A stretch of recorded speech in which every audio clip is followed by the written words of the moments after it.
The video gonna be about the song "What's the Frequency Kenneth," which came out back in '94. I had bought that cassette single. It was R.E.M's Monster album. Now I wasn't no R.E.M fan, but they had a couple songs that I liked. This was one of them.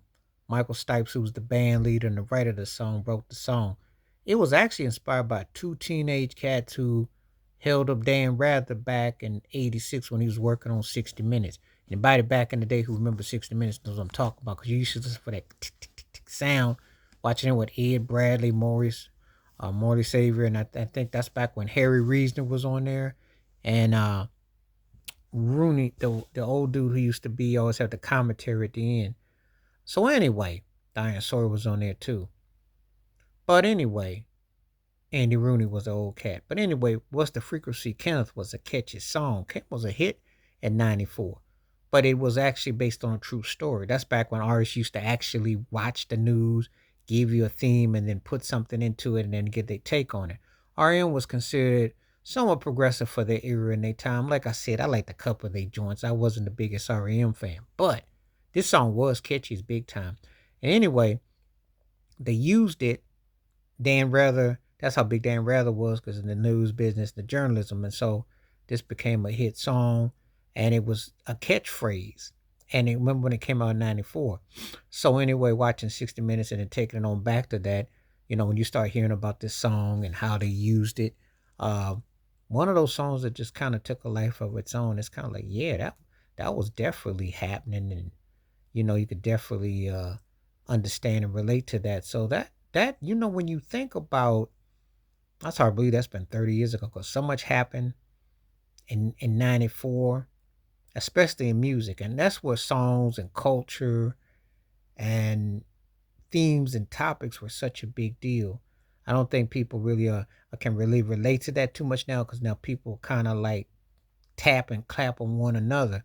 But when you would use actual news figures, that's back when you had journalists that actually counted. Now, I'm going to tell you something. There's some very talented content creators, and there are people who are very much on the ball.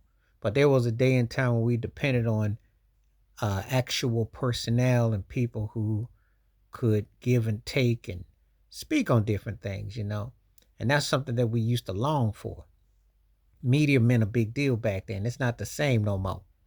They whitewash everything and they downplay everything, but back then it was something that was a necessity.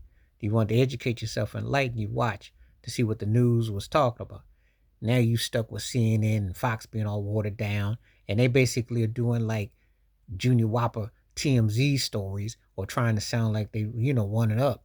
But there was a time when you depended on segment shows that would come up big and give you stories. So the phrase and term "was the frequency Kenneth" was a term used by an older generation trying to figure out what a younger generation was saying. It was their own slang, colloquialism, however you want to call it. And they was trying to interpret. Imagine that. Now you fast forward all these years later, the vernacular and the terms changed, the street terms changed. But what it meant back then, what it do, just trying to figure it out. But anyway, this was a big song. And interesting nod, because Dan Rather is one of the most important broadcasters to ever lace him up on TV and just tell you what the news was. He was arguably the most important cat after Walter Cronkite.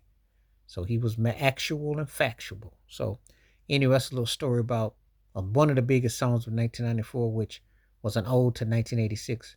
When Dan Rather got stuck about two cats who was asking what's the frequency, kind of trying to ask him what's going on, because we can't really understand what you saying, man. So anyway, tell me what you think.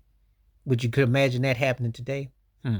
Please like, subscribe, work on thoughts, comments, and I do respond. Thank you. Wash your hands. Keep your mind clear. Watch out for another. Share it if you like. Hit that membership. Stay safe. Stay blessed. Stay real. Stay woke. Stay full. I'm out one time. Peace.